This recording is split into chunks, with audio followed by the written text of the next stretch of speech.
Hi there, I have a book to share with you today, and it is called Pigsty by Mark Teague. It's one of my favorites. I say that all the time, I'm sorry, but it's true. Monday afternoon, Wendell Fultz's mother told him to clean his room. "It's turning into a pigsty," she said. Has your mother ever said that to you? Wendell went upstairs. Much to his surprise, a large pig was sitting on his bed. When your mom or dad or grandparents say your room is like a pigsty, they really are just saying it's really messy, right? But poor Wendell, he had a pig actually on his bed. "Pardon me," said Wendell. He shoved some toys into his closet. But the pig didn't seem to mind the mess, and Wendell found that he didn't mind the pig either. He decided to take a break. I don't know about that. When Wendell's mother came to look at his room, the pig was hiding, but the mess was still there. She threw up her hands. "Okay, Wendell," she said, "if you want to live in a pigsty, that's up to you." Wendell could hardly believe his luck. Now I can live however I want. He didn't even worry when he came home on Tuesday and found a second pig in his room. The mess had grown a bit worse, but he was able to jam most of it under his bed. "Pigs are all right," he said, "as long as it's just one or two." What do you think is going to happen next? In fact, they had a wonderful time. They played Monopoly until late each night and left the pieces lying all over the floor. I don't know about that.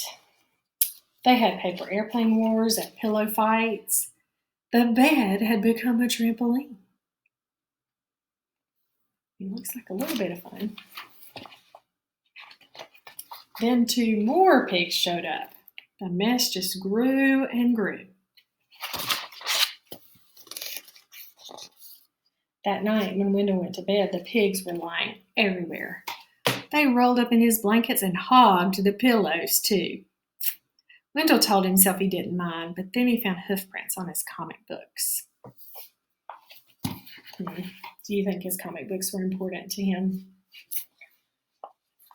And Friday, when he got home from school, he saw that someone had been sitting on his basketball, and his baseball cards were chewed. "That does it," said Wendell. "I've had enough." He ran downstairs to tell his mother. "Sorry," she said, "but your room is your responsibility." She handed him a broom. Wendell started to complain. The mess was too huge. But suddenly he remembered a saying he had heard, that many hooves make light work. That's a saying that means if you have a lot of people working together, it's not so bad. He marched upstairs and organized a cleaning crew.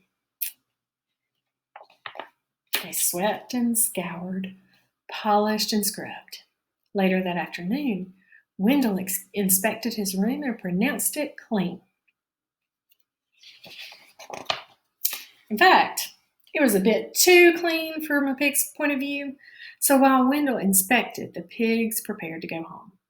One of them made a phone call, and a farm truck came to pick them up. They hugged and grunted and oinked goodbye.